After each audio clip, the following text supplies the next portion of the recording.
하나님께서 이스라엘 백성들에게 세 가지 절기를 주셨습니다. 그 세 가지 절기는 무교절, 그리고 맥주절, 그리고 수장절, 이 세 가지의 절기를 주셨습니다. 주신 이유가 무엇일까요? 간단하게 주신 이유는 바로 기억하기 위함입니다. 절기란 기억 장치라고 하는 사실입니다.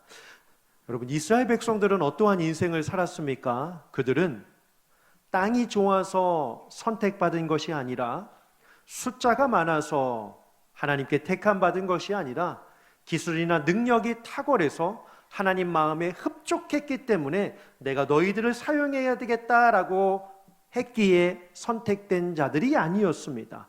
땅도 볼품 없었고 백성들의 힘도 연약하였고 응집력이나 결속력 또한 좋지 못했던 것을 볼 수 있습니다. 하지만 하나님은 그들을 택하셔서 하나님 되게 하심을 보여주시기 위하여 이스라엘 백성들을 택하시고 구원하시고 하나님의 놀라운 능력을 보여주셨습니다. 그런데 어떻습니까? 이스라엘 백성들, 성경에서 우리가 살펴보는 바와 같이 정말 많은 은혜를 받았습니다. 그들은 하나님의 능력을 보았습니다. 하나님의 능력을 체험하였습니다. 하나님의 능력을 경험하였습니다. 없을 때마다 주세요라고 하면 그들은 하나님으로부터 수많은 것들을 받았습니다. 만나도 받았고요, 메추라기도 받았고요. 성경을 보니까 이렇게 이야기를 합니다. 발이 부르튼 적이 있느냐?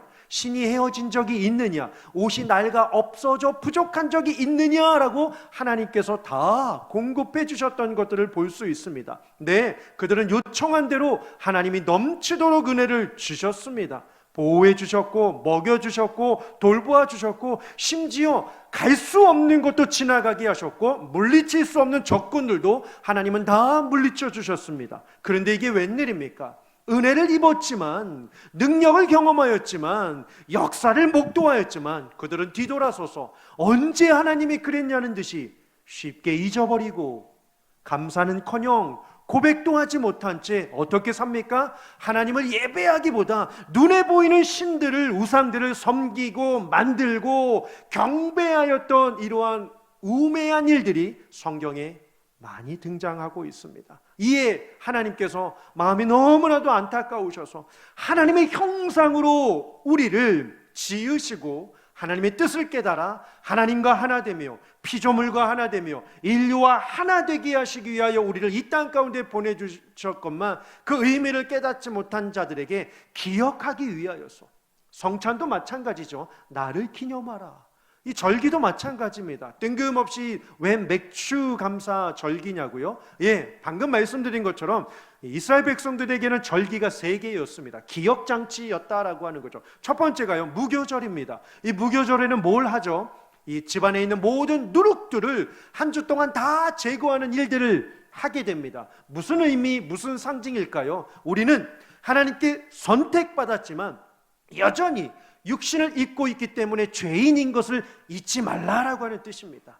누룩을 제거하라 라고 하는 것은 우리가 여전히 죄에 짓눌려 살 수밖에 없는 연약한 자들이기 때문에 주의 은혜를 구하기 위하여, 주의 회복을 구하기 위하여, 주의 용서를 구하기 위하여 하나님 앞에 나아가기 위하여 하나님께서 이 장치를 주시게 됩니다. 한 주 동안 집안에 있는 모든 누룩들을 다 제거하고 나서 유월절을 지키죠. 유월절은 무엇입니까? 지나가다라고 하는 뜻이에요. 무슨 뜻입니까? 이스라엘 백성들이 이집트에서 430년 동안 종살이를 하였습니다. 그들은 죽을 위기에, 죽을 운명에 처해 있었지만 어린 양의 피를 문에 바른 그 집은 죽음이 넘어감을 통하여서 생명 주신 하나님이 살아계시고 역사하시고 돌보아 주신다라고 하는 구원의 은혜를 알게 하시기 위하여 유월절 절기를 이들에게 주시게 되죠. 구원해 주신 하나님에 대한 감사입니다. 두 번째는요, 맥추절, 오늘의 절기입니다. 우리는 이 땅에 가지고 온 것이 아무것도 없지만 하나님께서 생명을 주시고 땅을 주시고 살아갈 가족을 주시고 함께 일할 공동체를 주신 것들을 기억하면서 잊지 말라고 첫 열매를 거둔 수확에 대한 기쁨, 첫 열매를 주신 하나님의 손길을 기억하기 위하여서 주신 절기가 맥추절입니다. 그래서 오늘 본문을 보니까 맥추절을 지키라, 맥추절, 첫 열매를 가지고 맥추절을 지키라라고 하신과 동시에 오늘 본문에요, 연말에는, 새말에는, 마지막 때에는요 무엇을요? 장막절을 지키라라고 두 번에 걸쳐 지키라라고 주님께서 명령해 주셨습니다. 그리고 나서 세 번째 절기가 이 장막절, 우리가 알고 있는 11월 셋째 주 목요일을 기념하여 드리는 추수감사절이 이 장막절입니다. 근데 이때는요 풍요로운 과일과 음식과 오곡백화를 다 가정 안에 또 예배당 안에 쌓아놓고 예배를 드리지만 이들은요 장막을 쳐놓고 이 절기를 지키게 됩니다. 왜 그럴까요? 지금은 우리가 이렇게 풍요롭게 살지만 우리에게도 고난의 때가 있었던 것을 잊지 말자라고 말이죠. 죄와 허물로 죽었던 우리가 멸망에 처해질 수밖에 없었던 우리였지만 주님의 건져주심, 그래서 이 추수감사절은요 수확과 추수의 기쁨도 있지만 건져주심에 대한 이 고백을 하는 절기가 바로 추수감사절입니다. 그런데 인간은요 어떻습니까? 우리가 알다시피 항상 기뻐하고 쉬지 말고 기도하고 범사에 감사하도록, 시작도 하나님이요 마침도 하나님이 되실 뿐만 아니라 시작부터 마침의 모든 인생들을 역사에 가시는 하나님 앞에 은혜와 기쁨으로 살도록 지음받았는데 어떻습니까? 사실 그렇게 살지 못하는 것을 우리는 볼 수 있습니다. 왜 절기를 주셨을까요? 기억하는 장치가 될 뿐만 아니라 또 한 가지는요 이 절기로 말미암아 하나님 앞에 나아갈 수 있게 하기 위함이었습니다. 자, 오늘 본문 말씀이요 윗구절 한번 보실까요? 21절 윗구절입니다. 너는 엿새 동안 일하고 일곱째 날에는 쉴지니 밭 깔 때에나 거둘 때에도 어떻게 해요? 쉴지며. 반복되는 단어가 뭐죠? 일하는 게 반복된 게 아니에요. 쉴지며 쉴지니라고 이야기를 하고 있습니다. 사람은 하나님의 창조 원리 방식에 따라서 6일 동안 일하고 그 다음 날은 쉬도록 창조되었습니다. 그런데 인간은 이 땅을 살아가면서 이 창조의 순리를 그만 어기고 말았습니다.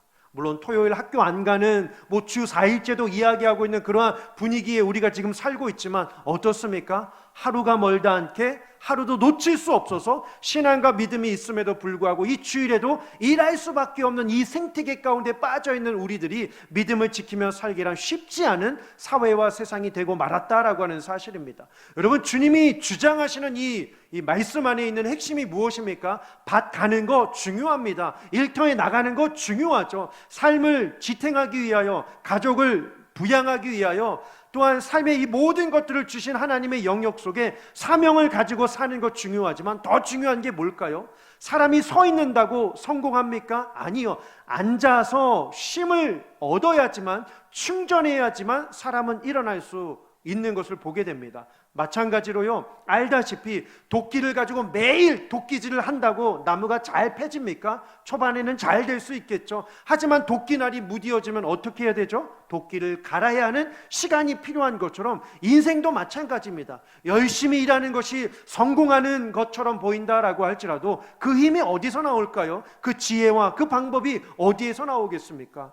오늘 성경 본문 윗구절을 보니까 쉴지며 쉴지니라고 이야기를 하고 있습니다. 이게 히브리어로요 루아흐라고 하는 원어입니다. 뜻이 무엇이냐면 하나님 품 안에 안기다라고 하는 뜻입니다. 뭐죠? 안식이에요. 안식입니다. 우리는 이렇게 지음받은 존재라고 하는 것을 세상이 너무나도 잊게 하는 이 시대 속에 오늘 성경은 우리에게 이 절기를 기억하며 주님 앞에 나오라라고 이야기를 합니다. 자, 오늘 본문 다음 구절 한번 보실까요, 여러분? 23절입니다. 너희의 모든 남자는 매년 3번씩 주 여호와 이스라엘 하나님 앞에 어떻게 하라고 합니까? 보일지라. 바로 이거예요. 이 절기를 주신 목적이 이겁니다. 쉬며 하나님 앞에 보이라라고 이야기를 하고 있습니다. 바꾸어 말하면 뭘까요? 범사에 감사하라 라고 우리는 바꿀 수 있을 것입니다. 여러분, 하나님께서 우리에게 주신 은혜들을 생각해 보십시오. 우리는 하나님이 주신, 하나님이 행하신, 하나님이 베풀어 주신 그 사랑을 생각하며 우리는 감사할 수 있게 됩니다. 사도 바울이요 이러한 이야기를 합니다. 로마서 8장 32절에요 자기 아들을 아끼지 아니하시고 우리에게 내어주신 바 된 그분이 하물며 그의 아들과 우리가 원하는 그 모든 것을 주시지 않겠느냐라고 이야기를 하셔요. 자기 아들을 아끼지 않고 주셨는데 우리가 구하는 것, 우리가 찾는 것, 우리가 고백하는 것 왜 하나님께서 주시지 않겠느냐라고 이야기를 하고 있습니다. 그렇습니다. 여러분, 우리가 연약하고 부족해서 하나님이 주신 은혜를 생각하지 못하고 살 때가 참 많이 있지만 주어진 앞날의 인생 속에서 하나님 때문에 행복하시고 하나님 때문에 감사하시고 하나님 때문에 은혜가 넘쳐나시는 귀한 삶이 되시기를 주님의 이름으로 축원합니다. 범사에 감사하는 삶. 그런데 문제가 있어요. 범사에 감사하기가 사실 쉽지만은 않습니다. 범사에 감사하기란 사실 쉽지만은 않아요. 문제가 뭘까요? 여러분, 이유가 무엇이라고 생각하십니까? 사실 이 맥추감사절은요, 뭐 첫수학에 대한 감사와 기쁨도 있지만 더 근본적으로 따져보면요, 지나온 추수감사절을 보내고 난 이후에 지금까지의 내 삶을 돌이켜보면서 하나님의 은혜를 난 얼마나 고백하며 살아왔는가라고 묵상하는 이 절기가 이 맥추절기입니다. 그냥 생겼네, 얻었네, 열매를 땄네, 곡식이 있네, 먹을 게 있네, 내 주머니가 풍성하네. 사실 이걸로는 우리가 감사하며 살기란 쉽지 않습니다. 범사에 감사하기가 어려운 이유 뭔지 아십니까? 이유는 딱 하나예요. 뭘까요? 남과 비교하기 때문입니다. 남과 비교하기 때문이에요. 여러분, 어떻게 생각하십니까? 죄인들은 하나님 앞에 서지 않습니다. 오히려 자신과 늘 남을 비교하면서 삽니다. 하지만 우리는 압니다. 뭘 알죠? 모든 것이 주에게서 나오고 주로 말미암고 주에게로 돌아가니라 라고 하는 그 원칙을 알고 있기 때문에 참 제가 감사한 것은 우리 성도님들이 기도하실 때 이러한 기도를 많이 하시더라고요. 하나님, 오늘도 호흡하게 해주셔서 감사합니다. 세상 사람들은 이러한 것들로 감사하지 않거든요. 이 호흡을 주신 주인을 모르고 있기 때문입니다. 안타까운 거죠. 근데 여러분들은 어떻게 기도하십니까? 호흡을 주셔서 감사합니다. 하루를 주셔서 감사합니다. 생명을 주셔서 감사합니다. 일용할 양식을 주셔서 감사합니다. 지켜주셔서 감사합니다 라고 하는 이 모습, 부족하고 연약하고 아프지만 그럼에도 불구하고 몸을 움직일 수 있게 해주셔서 감사합니다. 두 다리로 걸어서 교회에 올 수 있게 해주셔서 감사합니다 라고 하는 그 모습, 얼마나 감사한지 모릅니다. 그런데 혹시 내 마음속에 난 정말 열심히 일하고 있는데 왜 저 사람보다 나는 못 사는 거지? 참 속상해 하는 경우가 있지 않으십니까? 누군가를 나와 비교할 때 나보다 좋아 보이는 것은 그냥 부모 하나 잘 만났을 뿐인데 저렇게 잘 산다고 잘난 척하는 모습이 난 참 속상해 라고 하시는 분이 계시지는 않으십니까? 혹은 믿음이 있음에도 불구하고 나는 오랫동안 구주 예수 그리스도를 믿고 살았는데, 우리는 몇 대째 기독교 집안인데 나는 신앙생활을 정말로 열심히 하고 있는데 왜 나는 이렇게밖에 못 사는 걸까? 게으르지도 않고 나쁜 짓을 하지도 않는데 점점점이라고 하면서 남과 비교하고 계시지는 않으십니까? 여러분, 내가 받은 큰 구원을 기억하는 성도라면 우리는 범사에 감사할 수 있습니다. 사실 우리가 무엇으로 감사할 수 있겠습니까? 알다시피요, 휴대폰 새거 하나 장만한들 한 이틀 지나면 그냥 막 침대로 이렇게 던지더라고요. 그쵸? 그렇지 않겠습니까? 새 차를 만약에 해서 좋아요, 행복하죠. 근데 그것도요, 얼마 지나고 나면 처음에는 막 손으로 손세차 하면서 이렇게 닦다가 나중에 조금 지나고 나면 그냥 막 기스나도 이렇게 해도 그냥 이렇게 지나가는 것처럼요. 집도 그렇고 땅도 그렇고 눈에 보이는 모든 것들은요, 그 기쁨과 즐거움은 잠깐인 것 같습니다. 하지만 우리에게는 영원한 즐거움이 있지 않습니까, 여러분? 한 번은 암 진단을 받고 항암 치료를 시작하는 성도님을 순장님과 함께 목장 식구들과 함께 신방을 간 적이 있습니다. 그분이 이러셔요. 목사님, 전에는 제가 죽는 게 정말 두려웠습니다. 어떻게 하면 안 죽을까 하면서 3일을 안 자고 버텨보았는데 너무 마음이 힘들더라는 거예요. 그런데 어느 순간 주님이 내게 평안을 주셔서 지금은 죽는 것이 두렵지 않습니다. 그러면서 활짝 웃으시면서 목사님 왜 그런지 알아요? 그러면서 웃으시면서 저에게 이러한 말씀을 하셨어요. 죽으면 주님 품에 간다고 확신이 드니까 행복합니다.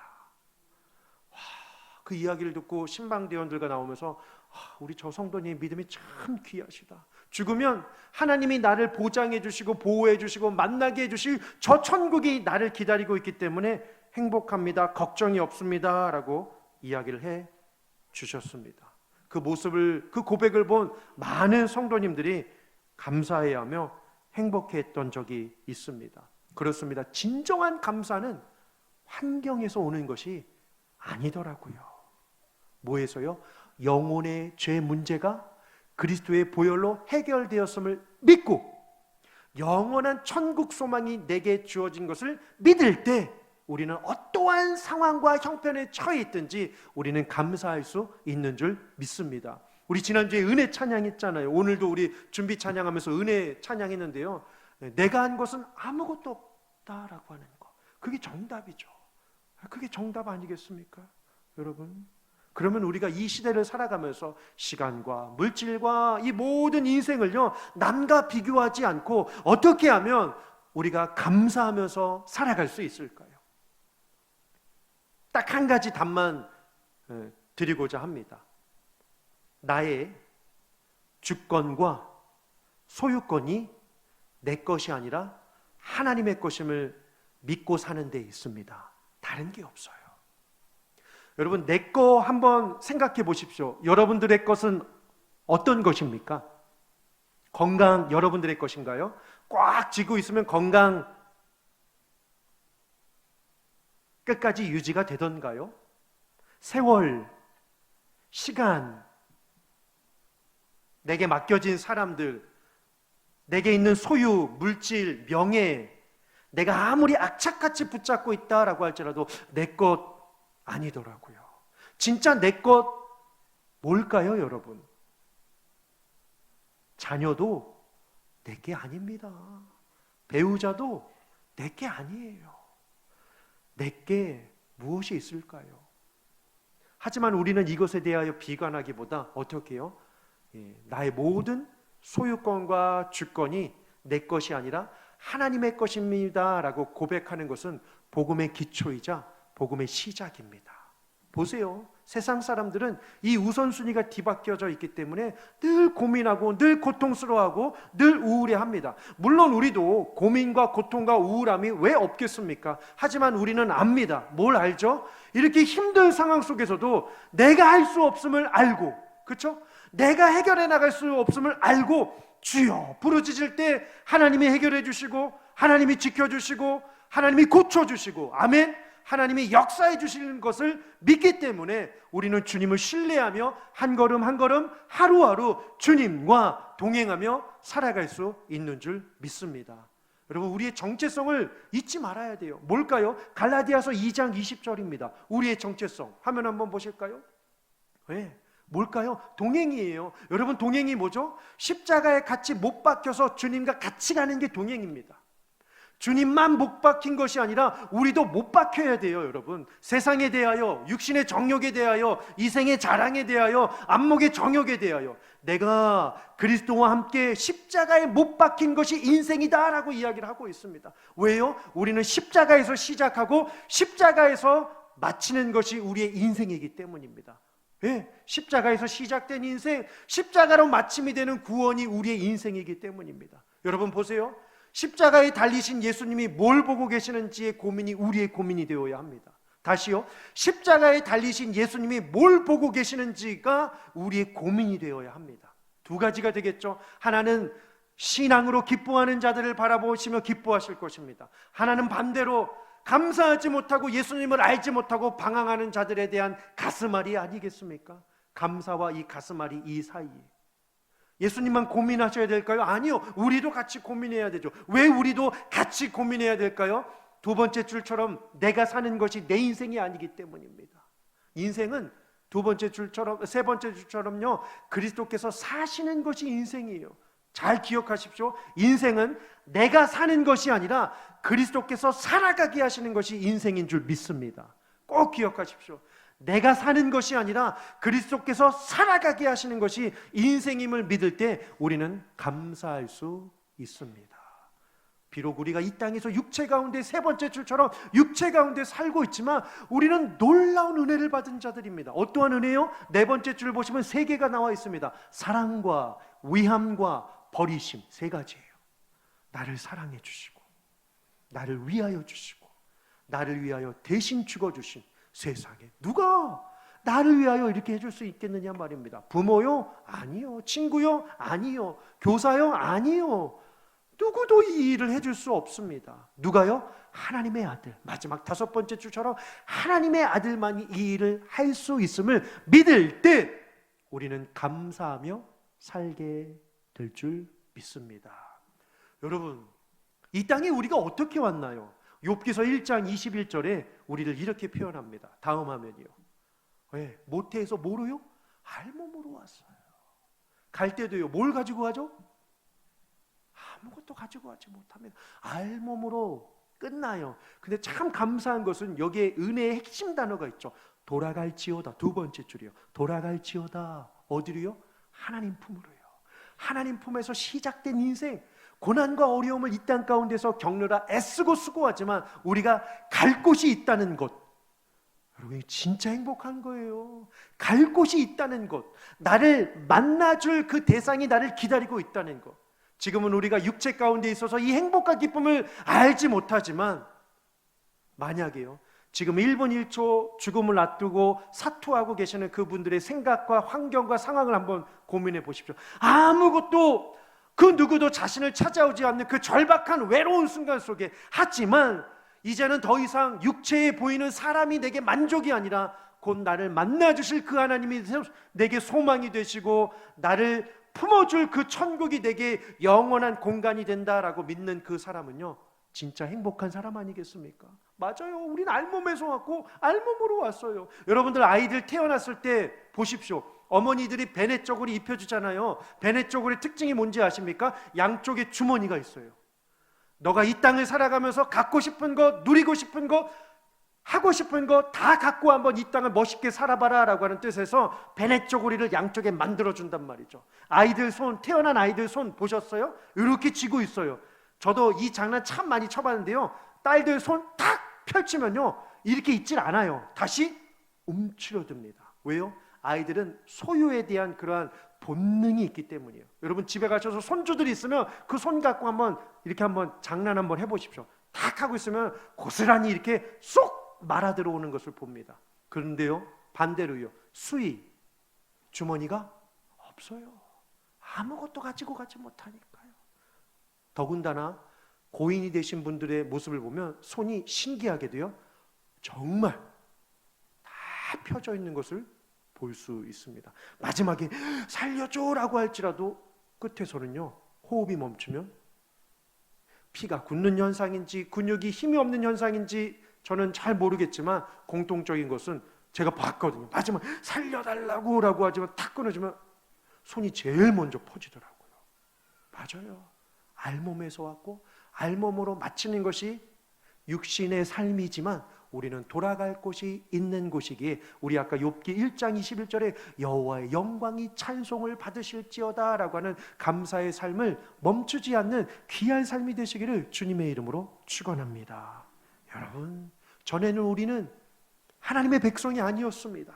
국류를 입지 못한 자였습니다. 그런데 이제는 하나님의 백성이 되었고 국류를 입은 자가 되어서 택하신 족속, 왕같은 제사장, 그의 소유감된 백성, 거룩한 나라로 하나님께서 우리를 인쳐주심을 잊지 않고 사시기를 원합니다.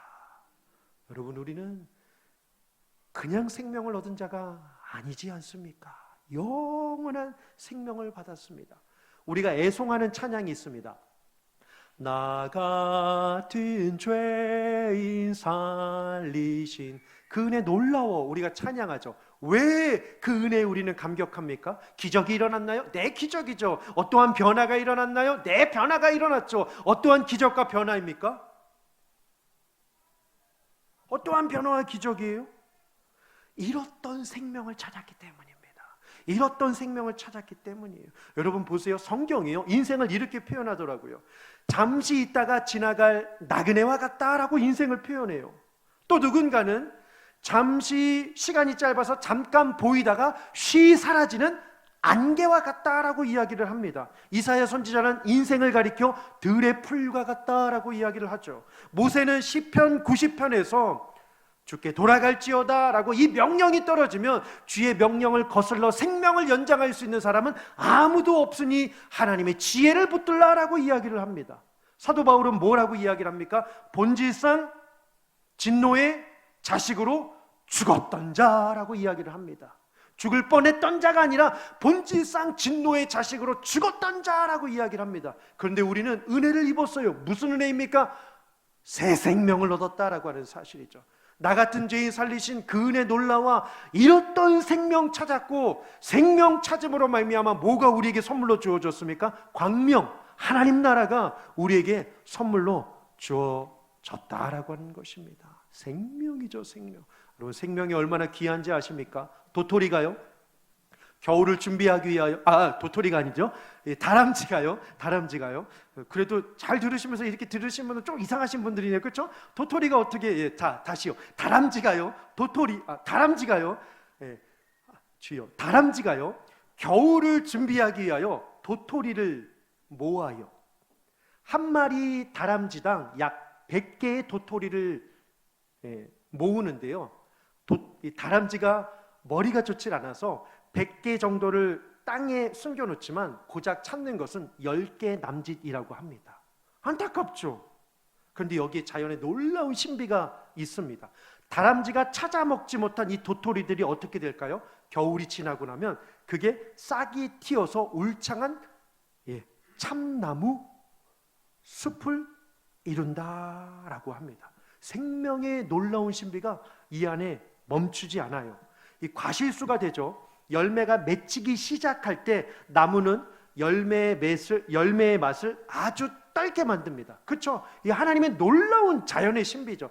열매가 맺히자마자 동물들이 따먹지 못해요. 왜요? 먹으면 떨고 시고 맛이 없다는 것을 알기 때문에 아무리 열매가 보여도 동물들은 건들지 않는다고 합니다. 언제까지 기다리죠? 가을이 돼요. 그 열매가 빨간색이 되고 색깔이 변하고 달달한 향기를 숲속으로 펼쳐지게 될 때 동물들이 그때서야 열매를 먹는다고 합니다. 그러면 허기진 동물들이 맛있게 먹고 뭘 하죠? 푹 배설물을 곳곳으로 퍼져나가게 합니다. 그러므로 또 번식이 이루어지죠. 이렇듯 숲의 생명들이 퍼져나가는 데는 동물들이 큰 역할을 한다고 합니다. 제가 방금 이야기한 것 가운데 먹힌다라고 하는 단어를 잠깐 한번 생각해 보셨으면 합니다. 사람들은요, 저 사람은 도무지 말이 안 먹혀, 저 사람을 좀 이용하려고 했더니 안 먹히네와 같은 단어를 사용하곤 합니다. 사실 먹힌다라고 하는 말은 우리에게 정서상 친근한 단어는 아닙니다. 힘이 센 자가 약한 자를 먹는다는 뜻이기 때문에 일반적인 정서에는 부합되지 않는 단어입니다. 그런데 저는 이 단어에서 놀라운 진리를 발견했습니다. 열매가 동물들에게 먹히지만 열매는 다 소화가 됩니다. 하지만 씨앗은 소화가 되질 않아서 배설물로 나와요. 근데 놀라운 것은 그 버려진 씨가 그냥 썩어 없어지는 것이 아니라 생명이 된다라고 하는 놀라운 사실이 있습니다.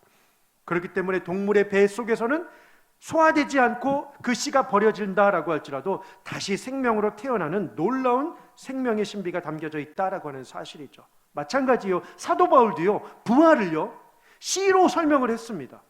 씨는 딱딱하고 죽은 듯한 것처럼 보이긴 합니다. 그래서 그 씨에서 화려한 꽃을 피우는 화초나 열매 맺는 나무가 탄생할 것이라고는 도무지 상상하지 못해요. 그런데 신비하게도 버려진 것 같은, 죽은 것 같은 씨에서 어때요? 때가 되면 생명이 움트는 것을 보게 됩니다. 이처럼 우리 육체도 열매와 같지 않겠습니까? 죽음에 우리도 언젠가 삼킴을 당할 것입니다. 그런데 그게 전부가 아니에요. 우리 안에는 영생의 씨가 담겨져 있기 때문입니다. 돌아갈 곳이 있는 영생의 은혜를 선물로 받은 하나님의 씨앗이 우리 가운데 있기 때문에 육체는 흙으로 돌아가 소멸된다라고 할지라도 우리 안에 있는 이 영혼의 씨앗은 우리를 흐트러뜨리고 박살내고 짓누기는 것이 아니라 새 생명을 얻은, 그래서 사도 바울은 이렇게 이야기를 합니다. 영체된 몸으로 부활할 것이라고. 영혼의 육체가 입혀져서 우리가 하나님의 새로운 피조물로 부활할 것이다 라고 이야기를 하고 있습니다. 여러분, 역사를 보십시오. 기독교는 로마 제국에 먹혔습니다. 수많은 그리스도인들이 사자의 밥이 되어 먹혔습니다. 불의 화형을 청하며 사람의 몸이 불에 먹혔단 말이죠. 그러나 결국 로마가 기독교에 먹히는 역전 현상이 일어나게 되었습니다. 예수님의 십자가도 마찬가지 아니겠습니까? 유대인들의 사악한 관계로 십자가에 처형당하신 예수님께서는 죽음에 먹힘을 당하고 말았습니다.